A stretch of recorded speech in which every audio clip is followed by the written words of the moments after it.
لا الہ تیری شان یا وحدہ، تو خیال و تجسس تو ہی آرزو۔ علم تین طرح کا ہے، علم العقائد، اب یہ باتیں علمی ہیں اور میں اتنا علمی آدمی نہیں ہوں، میں کچھ اور باتیں آپ سے کروں گا جو شاید آپ نے بہت کم سنی ہوں گی یا شاید نہ سنی ہوں۔ علم العقائد، عقائد کا علم، اور علم فقہ کا علم، یہ دو علم ہو گئے۔ مدارس میں یہ دو علم پڑھائے جاتے ہیں۔ علماء کرام میری بات کی ذرا تصدیق فرماتے رہیں گے نا تو میری اپنی بھی اصلاح ہوتی رہے گی۔ ایک تیسرا علم بھی ہے اور وہ علم ہے علم تصوف۔ یہ حضرت مجد الفسانی رحمۃ اللہ علیہ کے مکتوب سے میں بات اس کا خلاصہ عرض کر رہا ہوں۔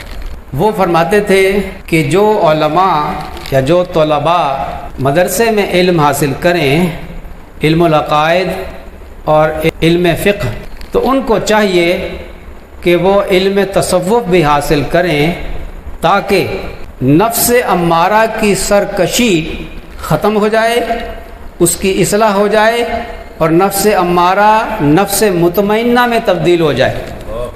نفس امارہ سے چھوٹ نہیں ملتی، جان نہیں چھوٹتی انسان کی جب تک باطنی علم حاصل نہ کرے، اور باطنی علم انسان کو حاصل نہیں ہوتا جب تک اللہ کی محبت والے اور دنیا سے بے رغبت اولیاء کرام کی صحبت اختیار نہ کی جائے۔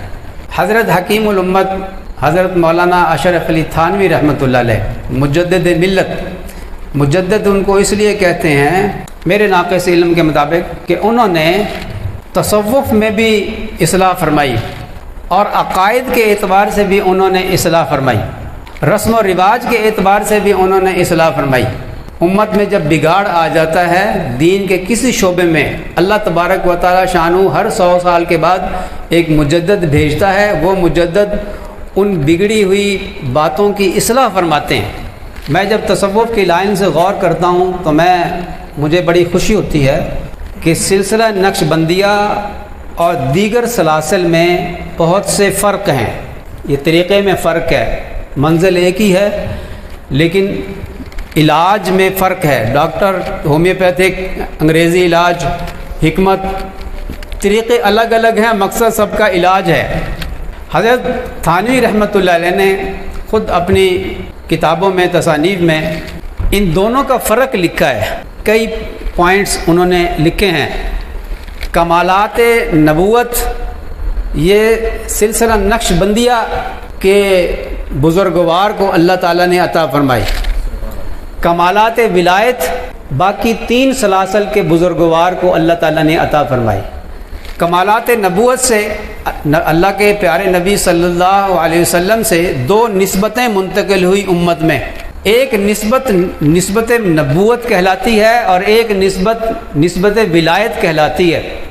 نسبت نبوت منتقل ہوئی اس امت کے سب سے افضل شخصیت کو، خلیفہ بلا فصل اور نبی کریم صلی اللہ علیہ وسلم کے غار یار، اس امت کے سب سے افضل شخصیت حضرت سیدنا ابو بکر صدیق رضی اللہ تعالیٰ عنہ کو فرمایا کہ اللہ نے جو میرے سینے میں ڈالا تھا وہ میں ابو بکر کے سینے میں منتقل کر چکا، اور نبی علیہ الصلوۃ والسلام سے کمالات ولایت یہ منتقل ہوئے حضرت سیدنا علی رضی اللہ تعالیٰ عنہ کی طرف۔ سلسلہ نقش بندیہ یہ چلتا ہے اور صدیق اکبر رضی اللہ تعالیٰ عنہ تک پہنچتا ہے، اور باقی سلاسل چلتے ہیں تو سیدنا علی رضی اللہ تعالیٰ عنہ تک پہنچتے ہیں، سب برحق، اور سب کا مقصد باطن کی اصلاح۔ باطن اللہ تعالیٰ فرماتے ہیں وَذَرُوا ظَاهِرَ الْإِسْمِ وَبَاطِنَا، چھوڑ دو وہ گناہ جو تم ظاہر میں کرتے ہو اور باطن میں کرتے ہو۔ ظاہری گناہ تو نظر آتے ہیں، باطنی گناہ نظر نہیں آتے۔ بعض اوقات ایک فقیر کے اندر، ایک فقیر مسکین عاجزی دکھاتا ہے لیکن اس کے دل میں تکبر ہوتا ہے۔ ایک روایت میں آتا ہے کہ قیامت کے دن 3 لوگوں کو سخت عذاب ہوگا، ان میں ایک بوڑھا زانی ہے، اور ایک اس میں وہ ہے جو کسی پر احسان کر کے احسان کو جتلاتا ہے، اور تیسرا وہ شخص ہے جو فقیر ہو کر تکبر کرتا ہے فقیر اور تکبر کر رہا ہے۔ معلوم ہوا کہ تکبر فقیر کے اندر بھی، یہ نہیں صرف مالدار ہی متکبر ہوتا ہے، تکبر فقیر کے اندر بھی آ جاتا ہے، نظر نہیں آتا، دیکھنے میں تو وہ بڑا عاجزی والا ہے، ہر ایک سے مانگتا پھر رہا ہے، لیکن اندر تکبر ہے۔ یہ تکبر علم کی وجہ سے بھی آ جاتا ہے، یہ تکبر ذکر کی وجہ سے بھی آ جاتا ہے، یہ تکبر تبلیغ کی وجہ سے بھی آ جاتا ہے، چپ کے راستہ بنا کر اندر داخل ہوتا ہے، چور راستے سے۔ لیکن اس بیماری کی نشاندہی ایک طبیب ہی کر سکتا ہے۔ میں ایک قصہ تھوڑا سا چھوٹا سا سناتا ہوں، حضرت تھانوی رحمۃ اللہ علیہ کا ہی طریقہ، ان کا قصہ سناتا ہوں۔ میں کہا کرتا ہوں کہ محنت تبلیغ والوں کی ہو اور اصلاح کا طریقہ وہ حضرت تھانوی رحمۃ اللہ علیہ کا ہو، اور ذکر کا طریقہ نقش بندیوں والا ہو، یہ شخص کیا بن جائے گا یہ بس اللہ ہی جانتا ہے۔ کمال، ماشاءاللہ کمال تربیت تھی۔ آپ کو اس قصے سے اندازہ ہوگا کہ وہ واقعی حکیم الامت تھے۔ خانقاہ میں اجازت نہیں تھی اس بات کی کہ جو سالکین خانقاہ میں موجود ہیں کوئی دوسرا کسی غلط بات پر کسی کو ٹوکے، اجازت نہیں تھی اس کی۔ ایک دن ایک پرانا خادم، وہ پرانا تھا، یہ پرانا ہونا بھی جو ہے یہ بھی تکبر کو بعض اوقات اندر لے آتا۔ رائمنڈ میں حاجی مشتاق صاحب تھے نا رحمۃ اللہ علیہ، وہ بڑی کھنچائی کرتے تھے، وہ تھانوی رحمۃ اللہ علیہ کی طرح کھنچائی کیا کرتے تھے۔ جنہوں نے زیارت کی ہے نا وہ جانتے ہیں وہاں رائمنڈ میں کیسے مائک کو موڑتے چھوڑتے رہتے تھے۔ وہ فرماتے تھے یہ مقیم رائمنڈ میں یہ مقیم پڑے ہیں، یہ سارے، یہ جب قبر میں جائیں گے تو فری منکر نکیر ان سے پوچھیں گے مر ربک، ہاں تو کہہ دینا کہ میں تو مقیم تھا، مقیم، تجھے چھوڑ دیں گے۔ وہ ایسی کھنچائی کرتے تھے، اللہ اللہ، ایسے اللہ والوں کی صحبت میں یہ نفس ہمارا بڑی جلدی نفس مطمئنہ میں تبدیل ہوتا ہے۔ کچھ علوم، میں نے قصہ سنانا ہے، اب پورا کروں، بیچ میں بات یاد آ جاتی ہے تو دوسری طرف بات چلی جاتی ہے۔ کچھ علوم ظاہر کتاب کو دیکھ کر استاد کے سامنے ادب سے بیٹھنے سے حاصل ہوتے ہیں، اور کچھ علوم سینوں میں منتقل ہوتے ہیں۔ اس کی ترغیب دی ہے حضرت مجدد فسانی رحمۃ اللہ علیہ نے کہ یہ علم بھی حاصل کرو تاکہ نفس امارہ کی سرکشی ختم ہو۔ میں نے جو آیات پڑھی ہے نا، یہ مجھے کوئی خاص عنوان مل نہیں رہا تھا، مولانا نفیسی صاحب نے جب یہ آیت پڑھی نا تو مجھے عنوان مل گیا۔ یہ پوری آیت تصوف بیان کرتی ہے، پوری آیت، وَاصْبِرْ نَفْسَكَ مَعَ الَّذِينَ يَدْعُونَ رَبَّهُمْ بِالْغَدَاةِ وَالْعَشِيِّ، اور بڑی ہدایات اس کے اندر ہیں، بڑے اشارے اس کے اندر ہیں، نقش بندیوں کے ذکر قلبی کی دلیل اس کے اندر ہے، اللہ والوں کی صحبت حاصل کرنے کی دلیل اس کے اندر ہے، پرانوں کو اہمیت دینے کی دلیل اس کے اندر ہے، طلب والوں کے اوپر توجہات ڈالو اس کی دلیل اس کے اندر ہے، اور شیخ اپنے مریدوں کو توجہ دے اس کی دلیل اس کے اندر ہے، اور جو تکبر والے ہیں ان کی بات کی طرف توجہ نہ کرو، یہ اس دلیل اس کے اندر ہے۔ تو حضرت تھانوی رحمۃ اللہ علیہ کے خانقاہ میں ایک پرانا تھا، اس سے مجھے دوسری طرف بات چلی گئی کہ پرانوں کی اصلاح کرنے کے لیے رائمنڈ میں حاجی مشتاق صاحب رحمۃ اللہ علیہ کو اللہ تعالیٰ شانوں نے بھیجا تھا، مسلط کیا تھا پرانوں پہ۔ تو ایک پرانا تھا تو ایک نئے کو اس نے کسی غلط بات پر ٹوک دیا، شکایت پہنچ گئی حضرت تھانوی رحمۃ اللہ علیہ تک کہ اس پرانے نے ٹوکا ہے، اصول توڑا ہے۔ بلایا اس کو، فرمایا کہ تو نے اصول کیوں توڑا، تو نے اس کو کیوں ٹوکا؟ کہنے لگا کہ حضرت اس نے یہ فلاں غلط کام کیا تھا تو میں نے نہیں عن المنکر کیا ہے، نہیں عن المنکر کیا ہے۔ فرمایا کہ اچھا مجھے یہ بتاؤ کہ جب تو نے اس کو ٹوکا تھا تیرے دل میں اس کی عظمت تھی؟ اس نے کہا کہ نہیں حضرت، عظمت تو نہیں تھی، یہی تھا کہ میں پرانا ہوں یہ نیا ہے، اس کو کیا پتہ، مجھے پتہ ہے۔ اگلے بات غور سے سنیں، فرمایا کہ پھر یہ نہیں عن المنکر نہیں ہے، یہ تکبر ہے۔ پھر فرمایا کہ جانتے ہو کہ یہ تکبر کیسے آیا تمہارے اندر، کس وجہ سے آیا؟ کہ نہیں حضرت۔ فرمایا تمہارے زیادہ ذکر کرنے کی وجہ سے یہ تکبر آیا۔ جیسے میں نے پہلے عرض کیا نا، تکبر علم کی وجہ سے بھی آ جاتا ہے، ذکر کی وجہ سے بھی آ جاتا ہے، تبلیغ کی وجہ سے بھی آ جاتا ہے، مال کی وجہ سے آنا تو سب کوئی سمجھ میں آتا ہے۔ فرمایا کہ یہ ذکر، کثرت سے ذکر کرنے کی وجہ سے یہ تکبر آیا۔ حکیم الامت تھے نا، پھر فرمایا کہ اچھا اب اصلاح بھی تو کرنی تھی نا، علاج بھی کرنا تھا. فرمایا کہ جتنے ذکر اذکار میں نے بتائے ہیں سارے چھوڑ دو، اور یہ مسجد کے باہر نا، خانقاہ کے باہر، مسجد کے باہر نمازیوں کی جوتیاں سیدھی کیا کرو. میڈیسن تبدیل کر دی، دوا تبدیل کر دی. ذکر ہر مرض کا علاج ہے، یہ تو نص ہے، حدیث میں آتا ہے ہر مرض کا علاج ہے ذکر.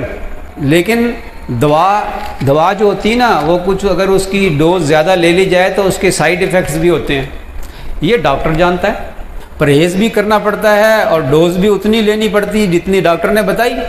زیادہ دوائی کھا لیں تو پھر تریاق دینا پڑتا ہے ڈاکٹر کو کہ اس سے تو یہ معدہ خراب ہو گیا. تو حکیم نے دعا تبدیل کر دی کہ یہ اب چھوڑ دو، اب جوتیاں سیدھی کیا کرو سب کی. کچھ عرصے کے بعد پھر نبض دیکھی. نبض کیا دیکھنی ہوتی تھی؟ وہ کہتے ہیں کہ مومن کی فراست سے ڈرو کہ وہ اللہ کے نور سے دیکھتا ہے. ایک نظر ڈالتے تھے، سمجھ آ جاتی تھی کہ ہاں اب اصلاح ہو گئی ہے. کچھ دنوں کے بعد فرمایا اب دوبارہ وہ ذکر شروع کر دو جو میں نے بتایا تھا. اب کہاں ایسے لوگ کہاں ڈھونڈے سے ملیں گے جو ایسے نبض پہ ہاتھ رکھ کے پھر علاج بھی کر دیں. اللہ، تبلیغ کے راستے میں ہیں ایسے علاج، وہ پتہ ہی نہیں ہوتا، ان کو خود نہیں پتہ ہوتا کہ یہ علاج ہمارا ہو رہا ہے. یہاں آ کے تھوڑے کیفیات اوپر نیچے ہوتی ہیں، اس لیے کہ اس خاص اصلاح کے لیے جو باطن کی اصلاح ہے وہ ہو تو رہی ہوتی ہے، لیکن کہاں کم کہاں زیادہ کس ترتیب سے چلانا ہے وہ ترتیب نہیں معلوم ہوتی. اس کی وجہ سے کاملیت نصیب نہیں ہوتی. ذکر کی ترتیب جو نقش بندی طریق میں ہے وہ کمال کی ترتیب ہے. میں اگر اس عنوان پہ بات کروں تو بات بہت لمبی ہو جائے گی. میں نے حضرت تھانوی رحمۃ اللہ علیہ کا اگر ملفوظ بھی سنانا ہے، میں نے حضرت مجدد رحمۃ اللہ علیہ کا سنا دیا کہ یہ 2 علوم حاصل کریں تو تیسرا علم ضرور حاصل کریں، اس لیے کہ اس تیسرے علم کے بغیر نفس امارہ کی سرکشی سے انسان نہیں نکلے گا، اور اگر نفس امارہ کی سرکشی سے نہیں نکلے گا تو تکبر بھی آئے گا، حسد بھی آئے گا، کینہ بھی آئے گا، حب مال بھی آئے گا، حب جاہ بھی آئے گی، ریاکاری بھی آئے گی باوجود علم کے. اب سنیے حضرت تھانوی رحمۃ اللہ علیہ کا ملفوظ. وہ فرمایا کرتے تھے کہ جو عالم مدرسے میں 8 سال پڑھنے کے بعد کسی اللہ والے کی صحبت میں جا کر، اس کی خانقاہ میں جا کر اللہ نہ سیکھے، اپنے باطن کی اصلاح نہ کروائے، وہ ایسے ہے کہ جیسے بغیر وضو کے نماز پڑھائے. جیسا ان کا سخت انداز تھا، مزاج تھا نا، یہ ملفوظ بھی اسی سختی کو لیے ہوا ہے. ماشاءاللہ.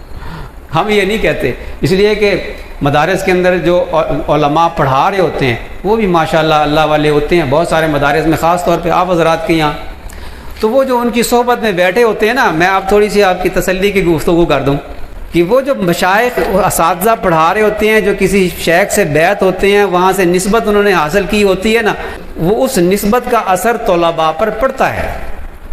یہ استاد اگر دنیا سے بے رغبت ہے تو شاگردوں کے اندر بھی یہ بے رغبتی پیدا ہوگی، اور یہ اللہ والے کی نشانی ہے. جس کی صحبت میں علم میں اضافہ ہو، یہ تو ہر استاد سے ہوتا ہے. جس کو دیکھ کر اللہ یاد آئے، یہ اس کو دیکھ کر یاد آئے گا جس نے اللہ سے لو لگائی ہوئی ہے، جو ہر وقت اللہ تعالیٰ شانہ کی حضوری میں رہتا ہے. اور تیسری صفت یہ ہے کہ اس کی صحبت میں دنیا سے بے رغبتی پیدا ہو. تو اساتذہ ماشاءاللہ آپ کے ہیں، لیکن جیسے انسان ایک طبیب سے علاج کرتا ہے، ایسے ہی یہ روحانی علاج ایک طبیب سے انسان کروائے، پھر رنگ چڑھتا ہے. پھر ذرا تھوڑی پختگی آ جاتی ہے تو پھر انسان پیر تعلیم ایک سے زیادہ بھی بنا لیتا ہے. اب اس آیت جو آیت میں نے تلاوت کی ہے اس کا میں تھوڑا سا خلاصہ کر کے بات کو میں ختم کرتا ہوں. اللہ تعالیٰ فرماتے ہیں وَاصْبِرْ نَفْسَكَ مَعَ الَّذِينَ يَدْعُونَ رَبَّهُمْ بِالْغَدَاةِ وَالْعَشِيِّ. اللہ اپنے نبی کو یہ فرما رہے ہیں، اپنے لاڈلے نبی کو. اس کے شان نزول میں نہیں جاتا، آپ علماء طلباء ماشاءاللہ ہیں، سمجھتے ہیں زیادہ. آپ اپنے آپ کو ایسے لوگوں کے پاس بیٹھنے کا پابند کیجئے جو صبح شام اپنے رب کو پکارتے ہیں، اس کے دیدار کی خاطر، اس کے چہرے کی رضامندی کی خاطر، اس کے چہرے کے دیدار کی خاطر. وہ امید رکھتے ہیں اپنے رب کے دیدار کی. میں خلاصہ عرض کر رہا ہوں کچھ تھوڑا سا اس کے ساتھ اس میں وہ تصوف کا ٹچ دے رہا ہوں ذرا.